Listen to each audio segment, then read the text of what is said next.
नमस्कार, प्राइम समाचारमा स्वागत छ। म सरोज कोइराला। सुरु गरौँ अहिलेसम्मका प्रमुख समाचारबाट। नेपाली कांग्रेसको नयाँ नेतृत्वको लागि नेताहरूको दौडधुप तीव्र। निधि सिंह र कोइराला बीच भेटवार्ता। देउवा र पौडेलसँगै युवा नेताहरू पनि मैदानमा। एमाले वरिष्ठ नेता नेपालद्वारा अध्यक्ष ओलीले पार्टी एकता भङ्ग गर्न खोजेको आरोप। कर्णालीका सांसदलाई गरेको कारबाही विरुद्ध भ्याकेटमा जाने कदम गलत भएको ठहर। चालु आर्थिक वर्ष सकिने लाग्दा असारे विकासका नाममा बजेटको चरम दुरुपयोग। सडक निर्माणमा बेथिति नै बेथिति।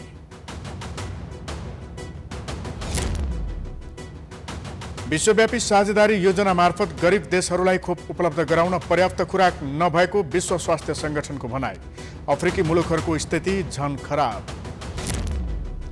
र फिनल्यान्डलाई 2-0ले हराउँदै बेल्जियम युरोकप फुटबलको नकआउट चरणमा प्रवेश। डेनमार्क, नेदरल्यान्ड र अस्ट्रिया पनि अन्तिम 16मा स्थान बनाउन सफल।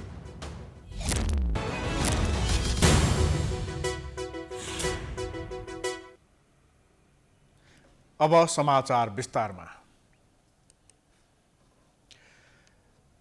नेपाली कांग्रेसमा नयाँ नेतृत्वका लागि नेताहरूको दौडधुप र लभिङ तीव्र भएको छ। सभापति शेरबहादुर देउवा सहित वरिष्ठ नेता रामचन्द्र पौडेल, विमलेन्द्र निधि, प्रकाशमान सिंह, शशाङ्क कोइराला मात्र होइन, युवा नेताहरूले समेत लभिङ तीव्र पारेका छन्। एक रिपोर्ट। प्रमुख प्रतिपक्षी दल नेपाली कांग्रेसको महाधिवेशन आगामी 16 देखि 19 भदौमा काठमाडौँमा हुने गरी तोकिएको छ। देशमा प्रजातान्त्रिक व्यवस्था स्थापनाको लागि लामो समयसम्म सङ्घर्ष गरेको र आफूलाई लोकतन्त्रको पहरेदार बताउने कांग्रेसको 14औं महाधिवेशनलाई सर्वत्र चासोका साथ पनि हेरिएको छ। पार्टी सभापति शेरबहादुर देउवाले आफूले पुनः सभापतिको उम्मेदवारी दिने भन्दै आफू निकट नेताहरूसँग छलफल थालिसक्नु भएको छ। तर संस्थापन पक्षबाटै उपसभापति विमलेन्द्र निधिले पनि सभापतिमा दाबी गर्दै हुनुहुन्छ। आफू सर्वसम्मत रूपमा पार्टी सभापति बन्न सक्ने बताउँदै आएका विमलेन्द्र निधि, महामन्त्री शशाङ्क कोइराला र पूर्व महामन्त्री प्रकाशमान सिंह बीच सोमबार सहकार्य गरेर अगाडि बढ्ने सहमति पनि भएको छ। लामो पारिवारिक विरासत बोकेका कांग्रेस संस्थापक बीपी कोइराला पुत्र शशाङ्क कोइराला, गणेशमान सिंह पुत्र प्रकाशमान सिंह र महेन्द्र नारायण निधि पुत्र विमलेन्द्र निधि बीचको सहमतिलाई विशेष महत्त्वका साथ हेरिएको छ। हामी तीनजनामा को पार्टी सभापति उम्मेदवार हुने त्यो छलफल गर्नको लागि निष्कर्षलाई हामी बोलाएको होइन। मूल कुरा के भने हामी तीनजनाले पनि अब नेपाली कांग्रेसको लागि र राष्ट्रिय राजनीतिको लागि तपाईँको अग्रसरता लिनुपर्ने बेला आयो है, युनाइटेडली, जोइन्टली। खास गरेर उहाँले चाहिँ शशाङ्कजी मलाई उहाँको चाहिँ आज वेडिङ एनिभर्सरी पनि भएको कारणले गर्दाखेरि तपाईहरु चाहिँ लन्चमा चाहिँ आइदिनु पर्यो भनेर रिक्वेस्ट गर्नुभयो। त्यसको लागि हामी चाहिँ गएको हो र अब चाहिँ भेटघाट हुँदाखेरि त त्यहाँ त अब हामीले चाहिँ अब बधाई दियौँ, शुभकामना दियौँ, त्यो आफ्नो ठाउँमा चाहिँ छ। तर अब पोलिटिकली पनि हाम्रो चाहिँ के हो भन्दाखेरि अब यो चाहिँ जुन 14औं महाधिवेशन को विषयलाई लिएर पार्टीको चाहिँ अहिलेको जुन अवस्था छ हैन, त्यो विषयलाई लिएर पनि हामीले चाहिँ छलफल गर्यौं। अर्कोतिर सभापति शेरबहादुर देउवा पनि महाधिवेशनका लागि गठबन्धन निर्माणमा जुटिसक्नु भएको छ। देउवाले वरिष्ठ नेता रामचन्द्र पौडेल र पूर्व महामन्त्री कृष्ण सिटौलाको साथ खोजिरहनु भएको छ। तर पौडेल आफै सभापति बन्ने दाउमा हुनुहुन्छ। नेतृत्वका लागि पुराना पुस्ताहरू सक्रियताका साथ लागिरहँदा युवा पुस्ताले अबको नेतृत्व लिनुपर्छ भन्ने माग पनि कांग्रेसमा उठिरहेको छ। सभापति, उपसभापति, महामन्त्री, सहमहामन्त्री हाम्रो उम्मेदवारी दिन्छ। नेपाली कांग्रेसका साथीहरू ढुक्क भएर हुन्छ। अर्को चुनावमा हामी नेपाली कांग्रेसको सरकार बनाउँछौँ। त्यो सरकार नेपाली जनताको हित, प्रगति र विकासका निम्ति हुन्छ। महाधिवेशनको मुखमा कांग्रेसभित्र भइरहेको उथलपुथलले पुराना गुट भत्किने र नयाँ बन्ने सम्भावना बढेको देखिन्छ। नेतृत्व फेरिदा कांग्रेसको कार्यशैली र रणनीतिमा पनि प्रभाव पर्नेछ, जसको सिधा असर देशको समग्र राजनीतिमा पर्नेछ।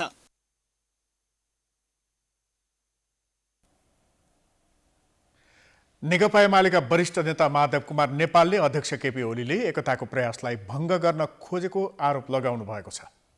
सामाजिक सञ्जालमा आफ्नो धारणा राख्दै नेपालले कर्णाली प्रदेशका सांसद एवं पार्टीका नेताहरूमाथि विधान विपरीत गरिएको कारबाहीलाई अदालतले उल्ट्याएपछि ओली फेरि भ्याकेटमा जानुले एकता नचाहेको पुष्टि भएको दाबी गर्नुभएको छ।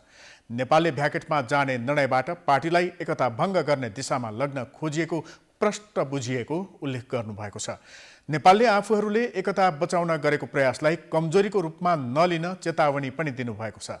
स्थायी समितिका नेतामाथि कथित कारबाही र फेरि उहाँहरूसँगै वार्ता पनि गर्ने दोहोरो चरित्रले विभिन्न शङ्का उब्जाएको उल्लेख गर्दै नेपालले जिम्मेवार भएर पार्टी एकता बचाउन अधिकतम लचक भएर प्रस्तुत हुँदा त्यसलाई कमजोरीका रूपमा लिएको बताउनु भएको छ।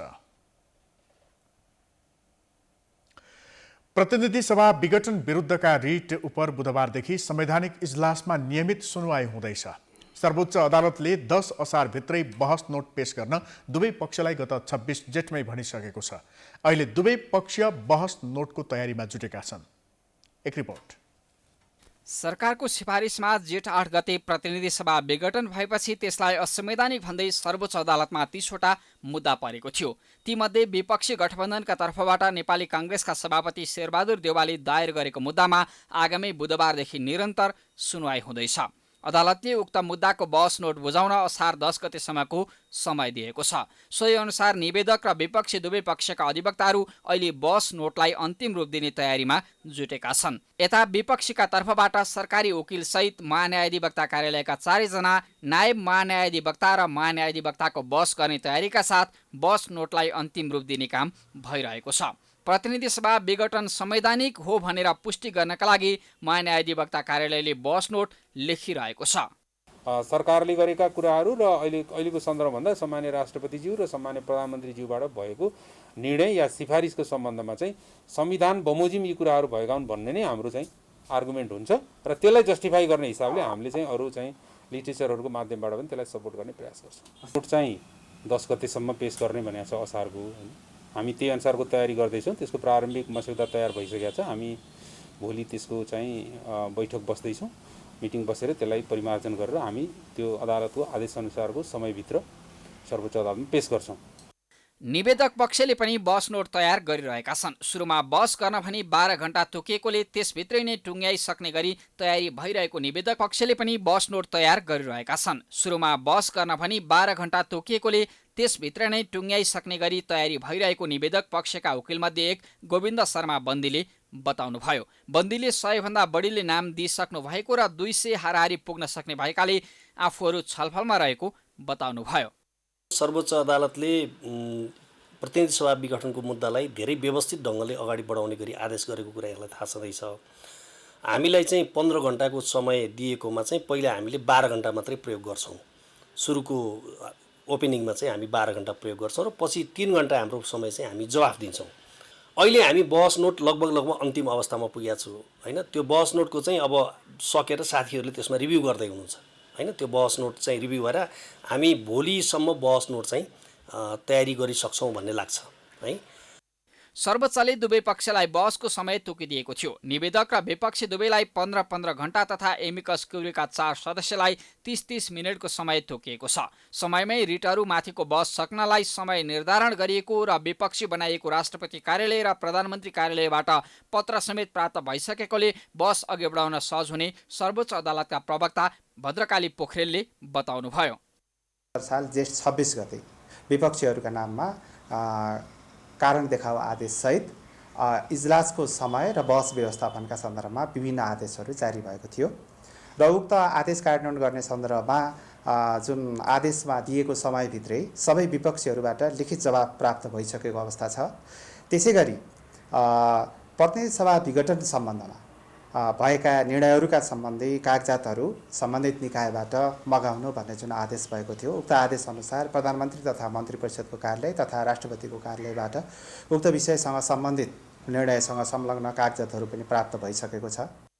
सरकारको सिफारिसमा राष्ट्रपति विद्यादेवी भण्डारीले दोस्रो पटक 8 जेठमा प्रतिनिधि सभा विघटन गर्नुभएको थियो। त्यसविरुद्ध परेका 30 रिट निवेदकलाई एकैसाथ राखेर सर्वोच्चले शेरबहादुर देउवा समेत 146 सांसद निवेदक रहेको मुद्दालाई अग्राधिकार सहित हेरिरहेको छ। 9 असारबाट यो मुद्दामा निरन्तर सुनवाई सुरु हुनेछ। सर्वोच्चले यो मुद्दालाई फास्ट ट्र्याकमा फैसला गर्न बहसका लागि समय नै तोकेको छ। समाचारको सिलसिला जारी छ। हामी विश्रामपछि आउँछौँ। विश्रामपछि स्वागत छ। अब बाँकी समाचार। केही दिन यताको वर्षाले राजधानी काठमाडौँमा सडक हिलाम्य भएका छन्। सडक मर्मतमा चासो नहुँदा सर्वसाधारणले पाउनुसम्म दुःख पाइरहेका छन्। एक रिपोर्ट। नयाँ बानेश्वरको अन्तर्राष्ट्रिय सम्मेलन केन्द्र अर्थात् अहिलेको संसद भवन पछाडिको सडक, त्यही गल्लीभित्र प्रदेशसभा सांसद, प्रहरी प्रमुखदेखि उच्च ओहदाका कर्मचारीहरू स्थायी बसोबास गर्छन्। त्यही गल्लीमा साँझ बिहान ओहोर दोहोर गर्छन्, तर बाटो भने हिलाम्य। त्यसैको विरोध स्वरूप असार 15मा धान रोप्ने गरी तयारी भइरहेको छ। सरकारले हुन्छ कि स्थानीय सरकारले हुन्छ कि यहाँको जनप्रतिनिधिहरूले हुन्छ कि यो बाटो पिच गर्नुहुन्छ कि हुन्न, होइन भने आज भोलि पर्सि अब हामीले असारमा चाहिँ मजाले पानी आयो भने आयो, होइन भने उल्टै पानी ल्याएर भने हामी यहाँ धान रोपेरै देखाउने भनेर हाम्रो यहाँको व्यापारीहरू लगायत यहाँका वरिपरिका जनताहरू हिँड्ने बस्ने उपभोक्ताहरू सबैले चाहिँ हामीले यो के भन्छ अरे धान रोप्ने भनेर सल्लाह गरेर हामी कमिटी गरिसकेका छौँ। प्रदेशसभा सदस्य जितेन्द्र श्रेष्ठले पिच नबिग्रिएको नभत्किएको बेलामा पनि 2 दिन अगाडि मात्रै छेउैको बाटोमा बाक्लो न बाक्लो पिच गरिएको, तर छेउकै सडकलाई भने व्यवस्था गरिएको गुनासो गर्नुभयो। पटक पटक जनप्रतिनिधि हामीले यही क्षेत्रबाट निर्वाचित सङ्घीय संसद आदरणीय प्रकाशमान सिंहले पनि पटक पटक ताकिद गर्दाखेरि सडक विभागले गरेन र त्यसको विषयलाई लिएर म पनि सडकमा डिभिजन कार्यालय जाँदाखेरि समेत त्यो उहाँहरूले परवाह नगरेको अवस्था र म तपाईँलाई यहाँ देखाउँछु।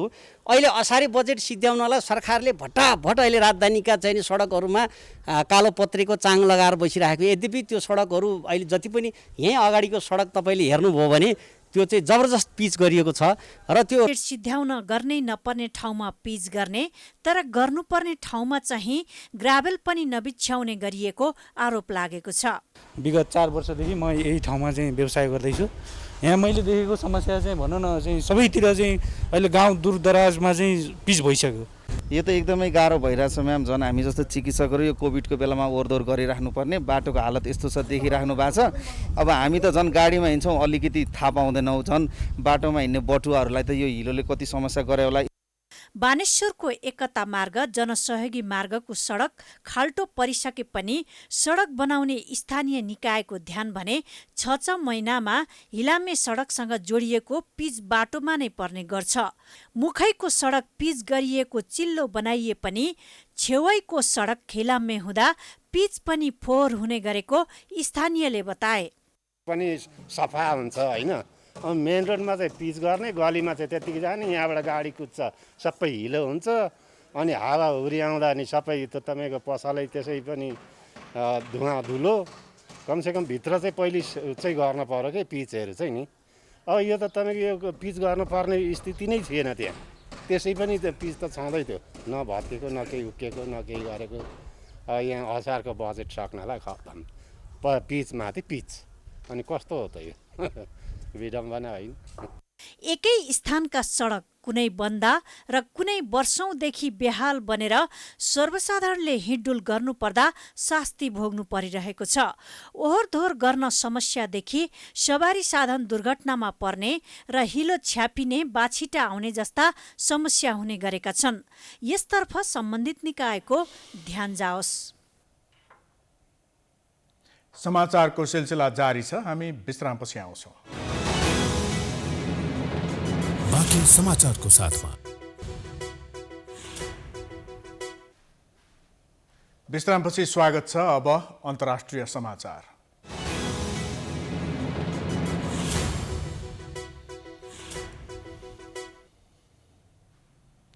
विश्व स्वास्थ्य संगठनले विश्वव्यापी साझेदारी योजना मार्फत गरिब देशहरूलाई कोरोना विरुद्धको खोप उपलब्ध गराउन पर्याप्त खुराक नभएको जनाएको छ। गरिब देशहरूलाई खोप वितरणका लागि ठूलो संख्यामा कार्यक्रम जारी राख्न खुराक अभाव भएको हो।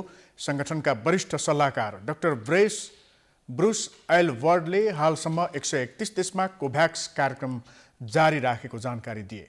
विश्वव्यापी रूपमा फैलिएको भाइरसबाट बचाउन यो खोप अपुग भएको उनको भनाइ छ। उनका अनुसार अफ्रिकी केही राष्ट्रहरूमा संक्रमणको तेस्रो लहर देखिएको छ।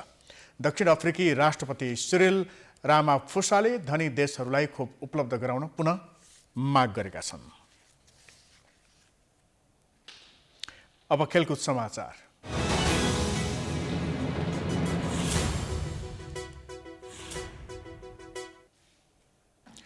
बेल्जियम समूह विजेता बन्दै 16औं संस्करणको युरोकप फुटबलको नकआउट चरणमा प्रवेश गरेको छ। सोमबार राति भएको समूह चरणको अन्तिम खेलमा फिनल्यान्डलाई 2-0 गोल अन्तरले पराजित गर्दै बेल्जियम समूह विजेता बनेको हो। बेल्जियमलाई जित दिलाउन रोमेलु लुकाकुले 1 गोल गरे। बेल्जियमले 1 गोल आत्मघाती उपहार पाएको थियो। पहिलो हाफ गोलरहित बराबरी सकिएको खेलको दोस्रो हाफमा आत्मघाती गोलबाट बेल्जियमले अग्रता बनायो। फिनल्यान्डका गोलकिपर लुकास वेडिकले 75औं मिनेटमा आत्मघाती गोल गरे। थोमसको हेडर बल पोस्टमा लागेर फर्किएको बल लुकासलाई लाग्दै गोलमा परिणत भएको थियो। त्यसअघि 65औं मिनेटमा लुकाकुको गोलले मान्यता पाएन। भिआरमा उनी अफसाइड देखिएका थिए, तर खेलको 81औं मिनेटमा लुकाकुले गोल गर्दै बेल्जियमलाई 2-0 को जित दिलाए।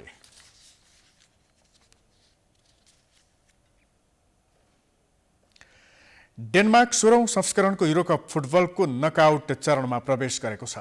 सोमबार राति भएको खेलमा रुसलाई 4-1 गोल अन्तरले पराजित गर्दै डेनमार्क समूह उपविजेता बन्दै अन्तिम 16मा पुगेको हो।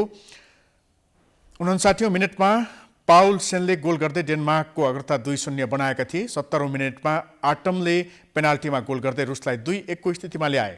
79औं मिनेटमा क्रिस्टियन सेनले गोल गर्दै डेनमार्कलाई 3-1 को अग्रता दिलाएका थिए। त्यसपछि खेलको 82औं मिनेटमा जोकिमले गोल गर्दै डेनमार्कलाई 4-1 को जित दिलाएका हुन्।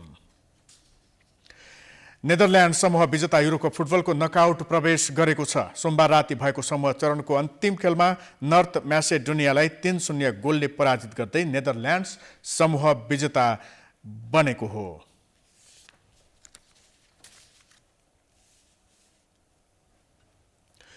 यो सँगै हामी समाचारको अन्त्यमा आइपुगेका छौं। जाँदा जाँदै प्रमुख समाचार पुनः एकपटक।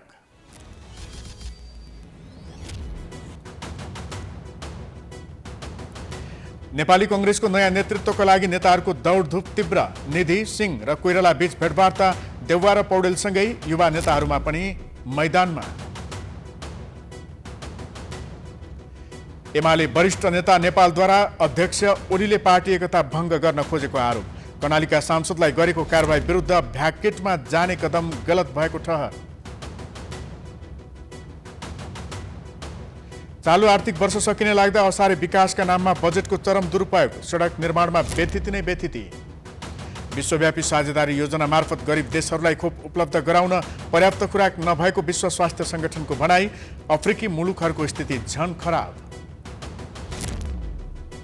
र फिनल्यान्डलाई 2-0 ले हराउँदै बेल्जियम युरोकप फुटबलको नकआउट चरणमा प्रवेश। डेनमार्क, नेदरल्यान्ड र अस्ट्रिया पनि अन्तिम 16मा स्थान बनाउन सफल। समाचार अहिलेलाई सकियो। हेर्दै गर्नुहोला प्राइम टाइम्स टेलिभिजन। नमस्कार।